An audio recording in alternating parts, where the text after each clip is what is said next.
कि अब ये देश पोंगा पंडितों से नहीं चलेगा, अब ये देश संविधान से चलेगा। पीठ से है, हम अपने लोगों को जोड़ रहे हैं, सनातन से जोड़ रहे हैं। डॉक्टर भीमराव अंबेडकर जी ने संविधान का निर्माण किया। जब जब हमें अवसर मिले हमने अपनी योग्यता का परिचय देने का काम किया। डॉक्टर भीमराव अंबेडकर जी ने समता मूलक समाज की स्थापना में प्रेम्बल में दिया है, ना गीता बड़ा है ना कुरान बड़ा है। अगर इस देश में कोई बड़ा है तो भारत का संविधान बड़ा है, और भारत का सबसे बड़ा ग्रंथ है संविधान। संविधान हमें सब कुछ दिखाता है, संविधान हमें सब कुछ आगे लेके जाने का काम करता है। हमारा ये नहीं है कि हम चमार लोगों को जोड़ रहे हैं। जो भी हमारे संगठन में आना चाहता है, जो भी देश के लिए समाज के लिए काम करना चाहता है, दलित पिछड़ों के लिए काम करना चाहता है, बैठक है, उसका मुख्य उद्देश्य क्या है? हमारा मुख्य उद्देश्य ये है कि जो हमारा ये गुरु रविदास विश्व महापीठ बना है, उसमें हमारा जो संगठन है चमार का, उनको इकट्ठा करके और जो हमारे साथ अत्याचार होते हैं उनको मिटाना है, उनकी मदद करना है और उनको इकट्ठा करना है, जागरूक करना है।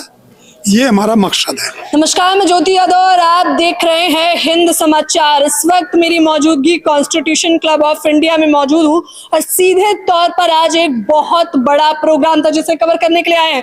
कैमरामैन जूम इन करके जरा दिखाइए कि श्री गुरु रविदास विश्व महापीठ, पूरे भारत से अलग अलग जगहों से ये लोग आए हैं। राष्ट्रीय कार्यकारिणी और पदाधिकारी बैठक है। बीते लमसम 2 घंटे से लगातार मैं इनकी चर्चाएं सुन रही हूँ, बातचीत कर रहे हैं ये लोग, और यहाँ पर जो भीड़ आई थी उसकी सीधे तौर पर तस्वीरें दिखाएंगे। लेकिन आने का मुख्य उद्देश्य क्या रहा? समता मूलक समाज की स्थापना का उद्देश्य श्री गुरुदेव विश्व महापीठ का है। वो जात पात से दूर हटके हम जिस बात की बात करते हैं कि जाति जात में जात है जो के लन के पात, रविदास न मानत जुड़ सके लो ना जात में जात। गुरु रविदास जी ने इस तरह के संदेश दिए, उनकी संदेशों का, उनके विचारों का, उनकी कविताओं का जो संग्रह है। जैसे श्री गुरु ग्रंथ साहब की बात करें, यदि उनकी गुरबाणी को पढ़ा जाए तो जो संदेश मिलते हैं उनका प्रचार प्रसार करना ही हमारा उद्देश्य है और समाज को एक मंच पर लाना हमारा उद्देश्य है। संविधान के हिसाब से तो समता है, लेकिन जमीनी स्तर पर जब हम कवर करने जाते हैं तो सीधे तौर पर तस्वीरें कुछ और ही नजर आती हैं। जिस समय डॉक्टर भीमराव अंबेडकर जी ने संविधान का निर्माण किया, जब जब हमें अवसर मिले हमने अपनी योग्यता का परिचय देने का काम किया। डॉक्टर भीमराव अंबेडकर जी ने समता मूलक समाज की स्थापना में प्रेम्बल में दिया है कि ऐसा चाहूं राज में मिले सबन को अन, छोट बड़े सम बसे रविदास रहे प्रसन्न। उसी को आज नरेंद्र मोदी जी पूरा कर रहे हैं। आज पूरा देश, जब से भारतीय जनता पार्टी 2014 से बनी है, उनके एक एक जो दबे कुचले समाज, जो पंडित दीनदयाल उपाध्याय जी का सपना था कि अंत्योदय अर्थात नीचे रहने वाले व्यक्ति का भी हम विकास करें, उसको बराबर में लाकर खड़ा करें और उसको समानता का अधिकार प्रदान कराएं।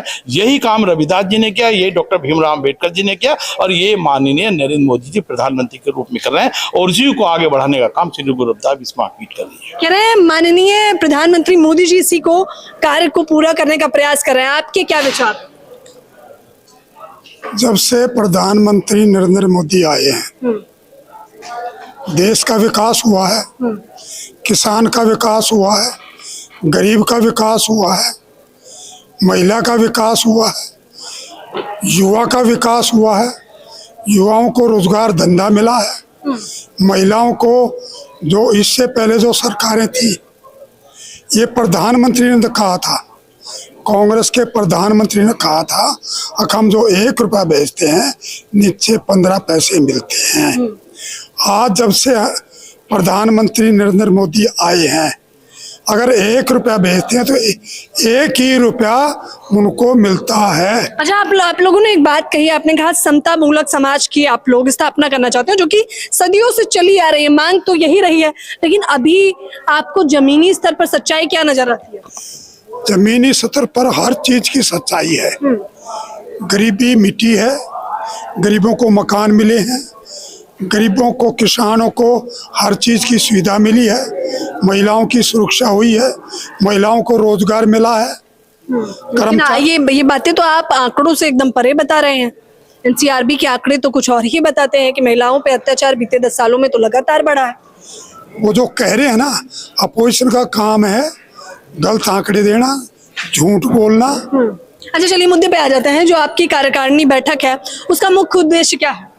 हमारा मुख्य उद्देश्य ये है कि जो हमारा ये गुरु रविदास विश्व महापीठ बना है, उसमें हमारा जो संगठन है चमार का, उनको इकट्ठा करके और जो हमारे साथ अत्याचार होते हैं उनको मिटाना है, उनकी मदद करना है और उनको इकट्ठा करना है, जागरूक करना है। ये हमारा मकसद है। मुख्य तौर पर जागरूक करने का आपका मकसद है। अभी तक आप लोगों ने क्या कुछ किया है? ऐसा है, ये संगठन हमारा 2014 से बना हुआ है। इसमें संगठन में हमारे संगठन के माध्यम से अनेकों नेता, अनेकों इसमें जो सामाजिक लोग जुड़े हैं, हर समाज से हम जोड़ रहे हैं। हमारा ये नहीं है कि हम चमार लोगों को जोड़ रहे हैं। जो भी हमारे संगठन में आना चाहता है, जो भी देश के लिए, समाज के लिए काम करना चाहता है, दलित पिछड़ों के लिए काम करना चाहता है, हम हर उस व्यक्ति को, हर नीचे के लोगों तक को ले जा करके उनको बोलना हम चाहते हैं। हमारे देश में हर ग्राम में एक नेता हो, एक सामाजिक लोग हो, जो हमारी जो गांव में जो कमियां होती हैं उसको ऊपर तक ले जा करके उनका विश्राम, उनका संविधान कराए, उनका हल कराए, निदान कराए। अच्छा, समाज में अभी तक आप लोगों ने किस प्रकार से जागरूकता की है?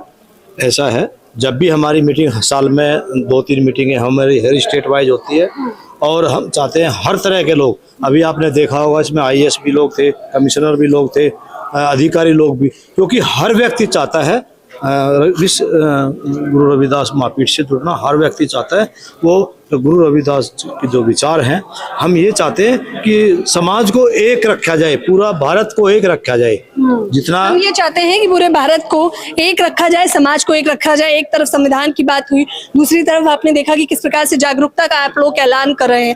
आज अगर मुख्य तौर पर हम बातचीत करें कॉन्स्टिट्यूशन क्लब में आने की, तो आप लोगों के कौन कौन लोग आए थे, कहाँ कहाँ से आए थे? देखिए, पीठ ने सभी प्रांत के लोगों को बुलाया था, अपने मेन पदाधिकारियों को। आज वहाँ के लोग उपस्थित हुए थे और पीठ तो निरंतर काम कर रहा है कि दबे कुचले लोगों को, पंडित दीनदयाल उपाध्याय जी ने कहा था कि पिछली पंक्ति में बैठे व्यक्ति को आगे कैसे लाना है, वो काम पीठ कर रहा है।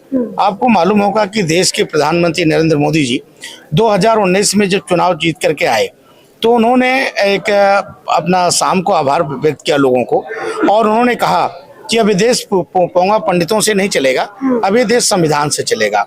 तो भारत के प्रधानमंत्री इतना शक्तिशाली हैं जो देश के संविधान को पूरे आम पब्लिक तक, गरीब तक, एक उन तक पहुंचाने का काम कर रहे हैं। तो क्या पोंगा पंडित संविधान की धज्जियां उड़ा रहे हैं? नहीं, आपको मालूम है बाबा साहब डॉक्टर अम्बेडकर के बाद और देश के प्रधानमंत्री ने 2014 में, सुन लीजिए, 2014 में बाबा साहब जब 2014 में प्रधानमंत्री, देश के प्रधानमंत्री बन के आए, उन्होंने पार्लियामेंट के दोनों सदनों में एक डिबेट कराया। आपको मालूम होगा कि डिबेट कराने के बाद उन्होंने कहा ना गीता बड़ा है ना कुरान बड़ा है, अगर इस देश में कोई बड़ा है तो भारत का संविधान बड़ा है। और भारत का सबसे बड़ा ग्रंथ है संविधान। संविधान हमें सब कुछ दिखाता है, संविधान हमें सब कुछ आगे लेके जाने का काम करता है। मैंने पोनो पंडितों से बात किया कि आज जो लोग, आपको मालूम होगा 1975 में श्रीमती इंदिरा गांधी देश के प्रधानमंत्री थे, उन्होंने इमरजेंसी ला करके देश को ऐसे जगह लाके खड़ा कर दिया कि लोगों के घरों में नसबंदी जबरदस्ती कराया, संविधान की धज्जियां उड़ाया। मैं उन लोगों से पूछना चाहता हूं जो संविधान की आज बात करते हैं, चाहे वो अखिलेश यादव हो, चाहे राहुल गांधी हो, आपके लोगों ने संविधान को धज्जियां उड़ाया। देश का प्रधानमंत्री संविधान पे चल रहा है, देश का प्रधानमंत्री चिल्ला चिल्ला के कह रहा है कि ये देश संविधान से चलेगा। और संविधान पर आपको मालूम होगा कि 500 वर्षों से हमारा जो चल रहा अयोध्या मामला, मर्यादा पुरुषोत्तम भगवान राम का, वो संविधान के थ्रू ही, कोर्ट के थ्रू ही हमें वो जीत मिली। जाहिर तौर पर उसमें कोई दो राय भी नहीं है, जिसकी चर्चाएं भी चारों तरफ रही हैं। क्या कुछ कहना चाहेंगे? आप कहाँ से आए सबसे पहले? मैं गुजरात से आया हूँ। हमें रविदास अच्छा, गुजरात से आए हैं आप। चलिए, आप कहाँ से आए हैं? दिल्ली से। एक बार में मैं आपको बता दूंगी कि आखिरकार लोग कहाँ कहाँ से आए। गुजरात से आए। गुजरात से आए हैं। आप कहाँ से आए थे? दिल्ली से। दिल्ली से। हरियाणा से। हरियाणा से। पंजाब, जालंधर, जलंधर से। दिल्ली से ही आए हैं। चलिए बताइए, अब मुद्दे पे आ जाते हैं आपकी चर्चा। मेरा रविदास आचार्य, गुरु रविदास आचार्य ने ये संगठन बनाया, सनातन से भारत जोड़ो यात्रा गुजरात में निकाली थी।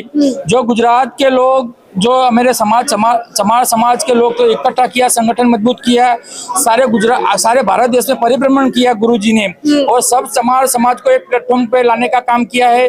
और सनातन से भारत जोड़ो यात्रा निकाल के सबको एक प्लेटफॉर्म पर लाया गुरुजी ने। गुरुजी का मेन श्रेय ऐसा है कि हमारे समाज के जो लोग पिछड़े लोग हैं, सनातन में जो है SC OBC भी आते हैं? SC ST OBC सब आते हैं जो हिंदू धर्म से ये सल्लुक रखते हैं, वो सब लोग सनातन से जोड़ने का काम किया है। गुरुजी ने ये भी काम किया है कि जो लोग अपने पिछड़े लोग हैं, नरेंद्र मोदी की और अमित शाह जी ने जो भारतीय जनता पार्टी के लोग ने ये अपने दलित समाज के लिए जो काम किया है उसका भी प्रचार प्रसार किया है समाज के लिए। अच्छा, दर्शकों को आखिर में जो तमाम लोग आपको देख रहे हैं, सीधे बातचीत करके कुछ पहुंचाना चाहेंगे तो वो क्या होगा? हम ऐसा बोलना चाहिए कि हमारे जो गुरु जी का जो हमारा श्रेय है सबको ये दलित समाज और नरेंद्र मोदी और अमित भाई शाह दोनों ने जो देश के लिए अच्छा काम किया है, ये सब प्रचार प्रसार करके अपने दलित समाज को आगे बढ़ाने के लिए भाजपा सरकार के जो है समाज के लिए एक अच्छा काम किया। आप अंत में क्या कहेंगे? भाजपा सरकार ने जो भी काम किया है अभी तो कहने में सभी आ रहा है, देख भी रहे हैं लोग, सब बोल भी रहे हैं अभी अच्छा काम हुआ है। मैं भी मानता हूँ उस चीज को, काम अच्छा हुआ है, लेकिन मेन मुद्दा हमारा रविदास गुरु पीठ से है। हम अपने लोगों को जोड़ रहे हैं, सनातन से जोड़ रहे हैं, और हम तो चाह रहे हैं आने वाले समय में हमारी संख्या हर राज्यों में पीठ खड़ी है, 22-25 राज्यों में हमारी पीठ के सभी सदस्य हैं। और अच्छा, एकजुट करने का, अच्छा मुख्य तौर पे संविधान पे चर्चाएं हुई हैं और इन्होंने कहा कि जागरूक करने का, एकजुट करने का ये मकसद है। कॉन्स्टिट्यूशन क्लब में ये हुंकार भरी गई है। सीधे तौर पर राजधानी दिल्ली की ताजा तस्वीरें आप बता रहे थे। हालांकि इन लोगों से बहुत तीखे सवाल मैंने नहीं किए, लेकिन आप सीधे तौर पर बताइए, इन लोगों के चेहरे देखिए और जिसने भी जो भी प्रतिक्रिया रखी है, आप लोग भी मुझे अपनी प्रतिक्रिया जरूर दें। कैमरामैन नावेद के साथ ज्योति यादव, हिंद समाचार।